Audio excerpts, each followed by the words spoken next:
آج چند بچے لاپتہ ہیں، پھر تیری ساری قوم کے بچے کہیں لاپتہ نہ ہو جائیں۔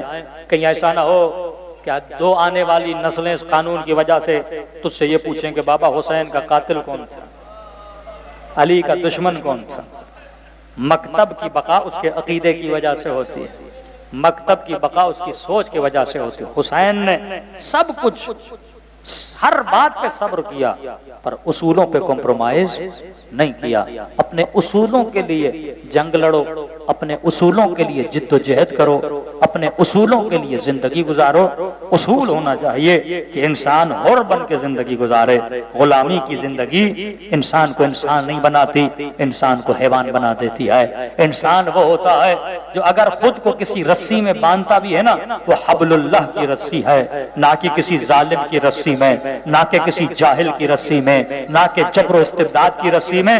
تو یہ وقت ہے آپ شیعہ قوم کے امتحان کا وقت ہے۔ نسلوں کو فکر و شعور دیجئے کہ آج اگر آپ اپنے حقوق کے لیے آواز نہیں اٹھائیں گے تو جو ظلم ہو رہا ہے، مہنگائی کا ظلم، بجلی کے ناطے کے ظلم، پیٹرول کے حوالے سے یہ جو مشکلات ملک میں ایجاد ہیں، یہ ظلم ہے کہ 4-5% اشرافیہ اچھی زندگی گزارنے کے لیے قوم کا خون نچوڑتی ہے۔ کیا ملا آج تک پاکستانی قوم کو؟ ہمیشہ قرضے انہی قوم کے ذریعے سے اتارنے کی کوشش کی گئی، یعنی سود آپ لوگ لو، اتارے بیچاری قوم اتارے۔ ویسے ہی سود لینا حرام ہے، یعنی تنخواہیں حرام، یہ سارا نظام حرام کے پیسوں سے چل رہا ہے۔ اگر ہم اپنے پاؤں پہ، اگر آزاد سوچ ہوتی نا، کسی نے کہا مولانا پاکستان آزاد ہے، میں نے کہا اگر آزاد ہوتا تو اپنے پڑوسی سے پیٹرول لینے کی جرت ہوتی۔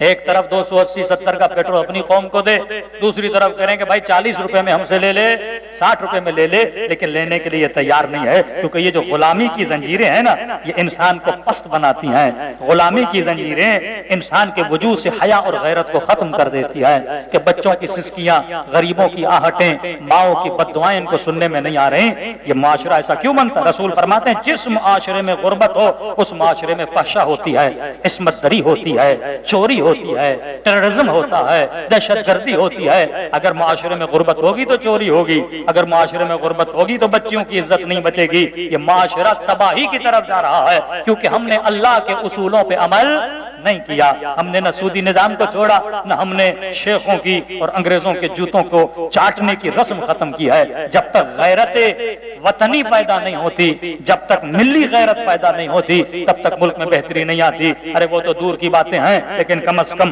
مکتبی غیرت یہ قوم پیدا کرے کہ اگر آپ کے اوپر شبی خون مارا جا رہا ہے، قوم کے حقوق کو سلب کیا جا رہا ہے، ایک مبہم قوانین پاس کیے جا رہے ہیں جس میں کوئی شناس ہی نہیں ہے کہ صحابی کسے بولتے ہیں، بس یہ بول دیا جائے شیعہ صحابہ کو نہیں مانتے۔ ارے بدبخت، کیا سلمان صحابی نہیں ہے؟ ابو ذر صحابی نہیں ہے؟ مقداد صحابی نہیں ہے؟ مالک صحابی نہیں ہے؟ عمار صحابی نہیں ہے؟ حبیب صحابی نہیں ہے؟ علی صحابی نہیں ہے؟ اتنے بڑے بڑے صحابہ کو شیعہ مانتے ہیں، لیکن تم نے رتی بھر صحابہ کو مٹھی میں رکھ کے بولتے ہو کہ شیعہ نہیں مانتے۔ تو صحابہ کا منکر ہے، تو توہین صحابہ کرتا ہے، تو قاتل عمار کو ماننے کے لیے بولتا ہے، لیکن ہمیں علی نے حق سکھایا کہ آواز حق کے لیے بلند کرو، باطل کتنا بھی بڑا ہو جائے لیکن سر کو جھکایا نہ کرو۔ شیعہ صاحب کا احترام کرتے ہیں، لیکن تمیز تو رکھو کہ صحابی کون ہوتا ہے، بتاؤ تو صحیح کہ صحابہ رسول کیا ہوتے ہیں، قرآن کی روشنی میں، کردار رسول کی روشنی میں، سنت رسول کی روشنی میں۔ تو ایسے قوانین جس سے آپ کی قوموں کو مسخ کیا جائے، آپ کے عقیدوں کو مسخ کیا جائے، یہ پوری تیاری ہے۔ ہو سکتا ہے آپ کو میدان بھی دیا جائے کہ ہاں بھائی آنا ہے اسلام آباد آؤ، لیکن اس میں بھی انسان پرامن رہ کر جائے،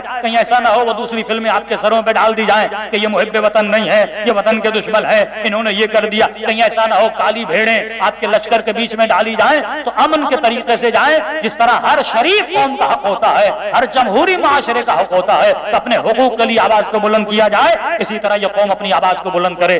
790s میں آپ کی قیادت کو نقصان دیا گیا، جس کے نقصانات آج تک آپ بھگت رہے ہو، لیکن آج پھر یہ وقت ہے کہ قوم قیادت کے نیچے جمع ہو جائے، ایک رہبر کے نیچے جمع ہو جائے، اپنے علماء کی آواز پہ لبیک کہہ کے وہاں پر جائے۔ اسی میں آپ کی نجات ہے، اسی میں آپ کی بقا ہے۔ کوفے والے حسین کی قیادت کے نیچے نہیں آئے، تباہ و برباد ہو گئے۔ علی کی قیادت کے نیچے نہیں آئے، نسلیں تباہ ہو گئیں۔ جعفر صادق کی قیادت کے نیچے نہیں آئے، نسلیں تباہ ہو گئیں۔ لیکن آپ دیکھو اللہ اللہ نے لبنانی شیعوں کو عزت دی، ایرانی شیعوں کو عزت دی، عراقی شیعوں کو عزت دی، کیونکہ انہوں نے اپنی قیادتوں کا احترام کیا اور اطاعت اس طرح کی جس طرح بندہ امام کی اطاعت کے نیچے جاتا ہے۔ کربلا میں ماؤں نے اپنے بچے حسین کے کہنے پہ قربان کیے اور ایرانی قوم نے اپنے بچے خمینی کے کہنے پہ قربان کیے۔ سوال یہ نہیں تجھے بلانے والا کون ہے، سوال یہ ہے حق کے لیے بلا رہا ہے یا باطل کے لیے بلا رہا ہے۔ اگر حق کے لیے بچہ بھی بلائے نا تو آواز کو بلند کرو، یہ فرق نہیں پڑتا کہ بلانے والا کون ہے، بات یہ ہے کہ بات حق کی جا رہی ہے یا باطل کی جا رہی ہے۔ ہم نے برملا